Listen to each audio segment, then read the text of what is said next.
from me meeting you two for the first time today, you both actually seem crazy. No, you seem amazing. You seem positive. You seem like it is going to work. There is no other option. How you both walk, talk, act. You just seem so positive with the brand. Being responsible. I love it. Of like I love it, bringing guys. in on the right people. Like it's kind of what you spoke about, slight hit on earlier. Like you can't bring it to the masses without actually people who have done it before, because you can't afford to make them mistakes. You need to go through somebody who has already kind of maybe made a couple of them mistakes. But it's also that mindset of, we'll get it done. We'll do it. How are you going to do it? There's always a we'll way. do it. Yeah. We've been in some situations and we've hired terribly as well sometimes. I honestly think the biggest thing I've learned is how to like hire correctly. I think if you can get the right people in the right places, hiring is just a headache. What about firing? Have you ever had to fire anybody? Oh, mate, like I recently had to.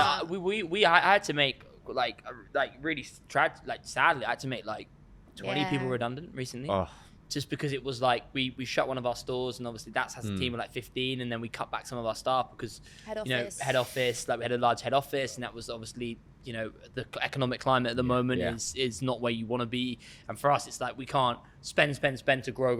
It's all about like EBITDA profitability and everything like that, and you have to look at like kind of, you know, the metrics of like, okay, I want to invest in my team to open this, but then okay, right, we haven't quite hit the targets on there, we need to do that and change that, and then okay, shit, you know, we are now hitting the targets, we got to hire. But I think that like that's the hardest thing. I think like letting people who have trusted in you and you've trusted them, you hire them, and sometimes it works, sometimes it doesn't, and that's almost become a part of you, and you're having to let them go a little bit. It's a hard one. But it's like our role as founders, I guess, is like, say Clean's here now, we need to get it to there, and we'll do anything to get it to there, no matter what way. Cut corners, whatever. Whereas there's so many people that you need help with to help us, so like operations, marketing, what's been the hardest step, journey, hurdle for you to kind of take it from a small dark kitchen into what it is already now? Could have been a light kitchen, AJ. Just referring to the hardest. What was the hardest step? Yeah, to get to this stage now. I think probably when we first started raising capital, like neither of us had never done it before. Like we both come from like an influencer, you know, YouTuber background. So we've like just never been around it before. And do you know what? We just gave it a go, and it just seemed to work. We just like asked people, and you know what? I think it's so like cliche, like naivety is actually so good for you. But I don't think we would have been successful if we'd actually known like the full like ins and outs of it kind of thing. I think for me that was probably the biggest thing for me to get my head around. Can we talk about your is it a degree from King's? God, he's really done his research. How far did you scroll back for that one? Yeah, or whatever you want to call it. I don't know. Mikey was saying something before, but I would not listen to him. So I believe in it. I studied, drowning on about this. I studied called epigenetics and biomedical science. And part of that was nutritional epigenetics. So it's like what you eat in your environment changes your cells, genome and like, your genotype and your phenotype. And like that is what I'm so passionate about, like health and wellness. And that's actually why, you know, join. Is that coming from your family or you personally? No, I just weirdly love science at school because I just think it's cool. I love that. I've currently been fasting to try and like regenerate my cells and stuff in my body. Autophagy, etc. Say in essence. I'm all about fasting. I mean, explain the science behind it. It killed me for the first week. I'm not gonna lie. It was hard. Like I was starving in the morning. Had to up my coffee and everything. But I tell you what, I've lost weight doing it. Yeah, I do. I feel good. I've lost weight doing it. I actually feel stronger in the gym as well for eating less.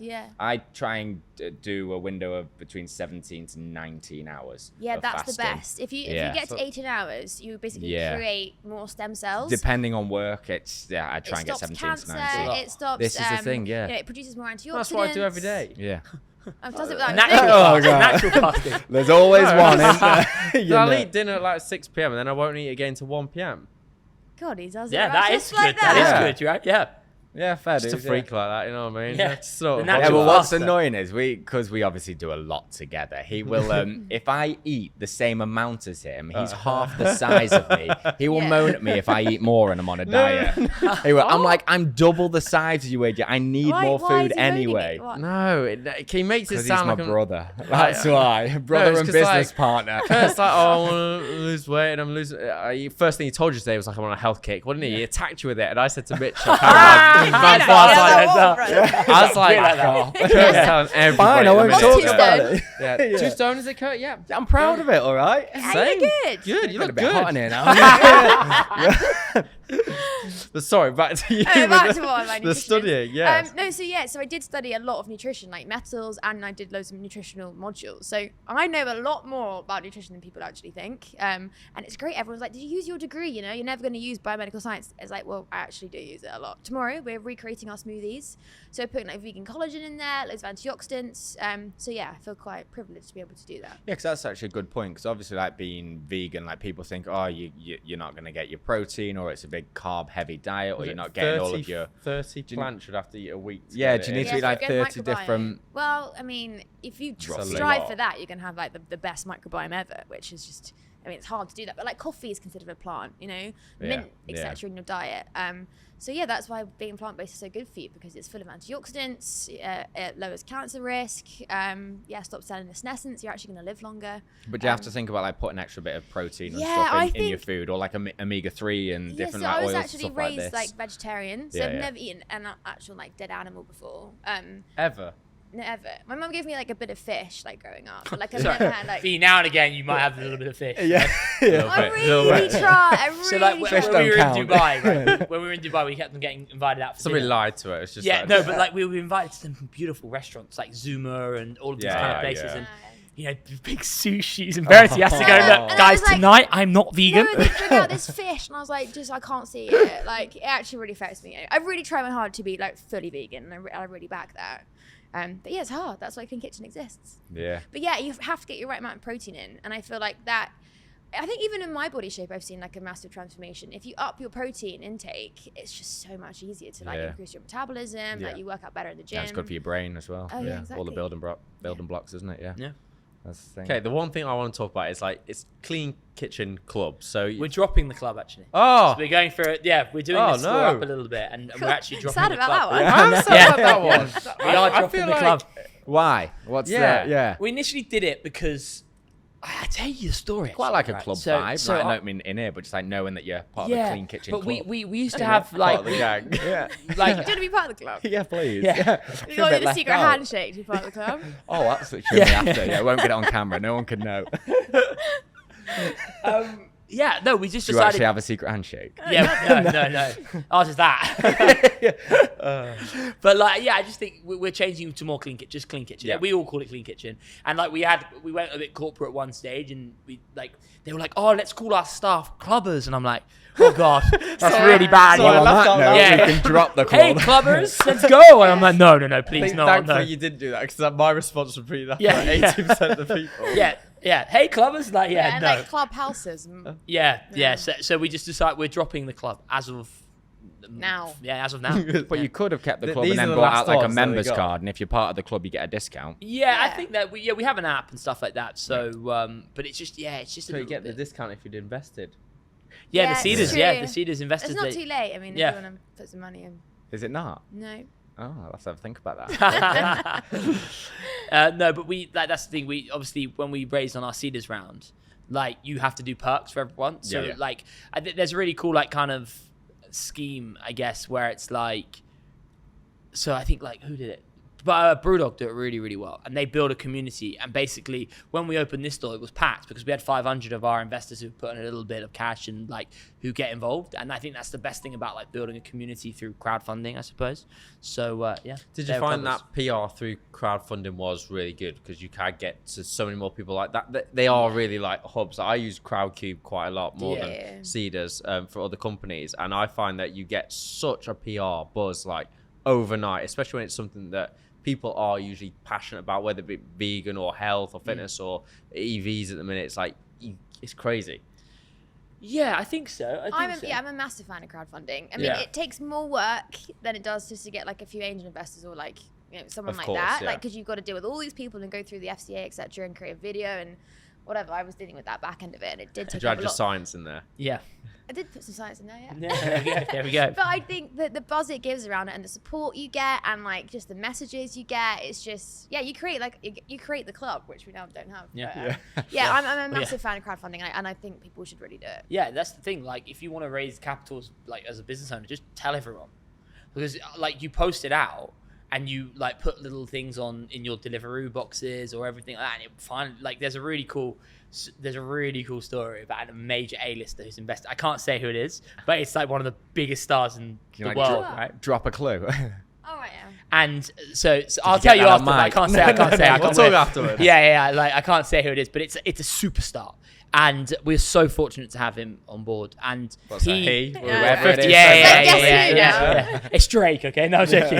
No, but like a legend. And he only came in when the crowdfunding. He saw that we were raising capital on the crowdfunding and his team, and we met his team on that stage, and they had it and everything like that, and they saw that, and it get like open to so many different people, I guess. And you know, we were fortunate enough, but I think with raising capital, like, don't do it until the last moment. Perfect your business, get your business right, because it's a whole different ball game when you're dealing with investors to when you have your own business. Like, did you feel like you were giving away a bit of your baby, a bit like, or it was like to grow? No, Verity loves raising money. Like, Verity's going to be a VC one day, like, you know, or like raise money for different companies and all of that kind of stuff. Whereas I'm very much more like, you know, because every single investor wants to give you advice, and as much as it's amazing because we wouldn't be able to do the cool things that we do without investors, it's sometimes you just need to tunnel vision and be like, look, be a bit of a dictator. I know what I want to do. I know how I've got it to here. I know how to get it to and you have 1,000 people saying you should do this, you should do that, you should do this. Do you feel like you've lost that kind of, not dictator power, but be like, this is what our vision is? No, I feel like it's more now, but at first I was like, when we first raised, you were very tentative, and and also when you're new to the industry and people are telling you what to do, you think that they might know better than you, and actually they've not actually done not it usually the case. Yeah, of course. That's a very good idea. If you are easily influenced, and there's so many coming in, that's very but you've got to listen to everyone, that's for sure, but then you've got to make your decision at the end of the day. And I think one of our mistakes is we have too many investors. So it's like there's too many voices. It's great that we have investors, but we do have, whereas like any advice that I would give to a company and people starting is, if you can run a business and build a business with like just doing one funding round and focus on profit, then life is so much easier. Or maybe even like one investor that or like one investor can like really take you far. Maybe. Because there's like this glamorization about raising capital and having loads of money. You see these shows like We Crashed and like, you know, Dragon's Den and all of that kind of stuff. But actually in reality, like, that's when businesses go wrong, because they raise too much capital. They go, right, we can just spend it. We can just do all this and their burn rate's so high that it's just like, oh Christ, we've just lost everything we thought we had within a second. That doesn't work anymore. It used to like 4 years ago. Because big companies had so much money to like get rid of. Yeah, and that's the thing, and you like lose track of it. Like, at the end of the day, business is all about how you make more money than you put in. You know what I mean? And then, like, when you actually go back to the fundamentals of it, it's like, just focus on that and then raise, or like then be on top of it. Otherwise, you know, it's you know, I would always use it as like the kind of like not last resort, but like aid it for growth, rather than like, you know, okay, I'm gonna throw money at this. Like, perfect your offering and invest really wisely. And I think that what we've learned, especially with this location, especially with locations that we're doing, is like we're only targeting fewer locations that we really perfect and that make strong profit, rather than being like, okay, I want to open on every street corner. Just before we go anywhere, thank you very much for listening to Freedomimpact Trust. We love your feedback, so please do leave a review, because it helps others find us, doesn't it, Curtis? Yes, it does. Comment, subscribe, like, share it to a friend. Let everybody in the world know that this is the podcast that you're enjoying, and let us know what you loved about it. We enjoy talking to you guys. We enjoy having fun, and we can't wait to see you and hear you on the next episode. Plus, we want to thank our sponsor, FINT, the financial investment app, making investing easy from as little as £50 a month. You guys are awesome. We love you. We're part of you.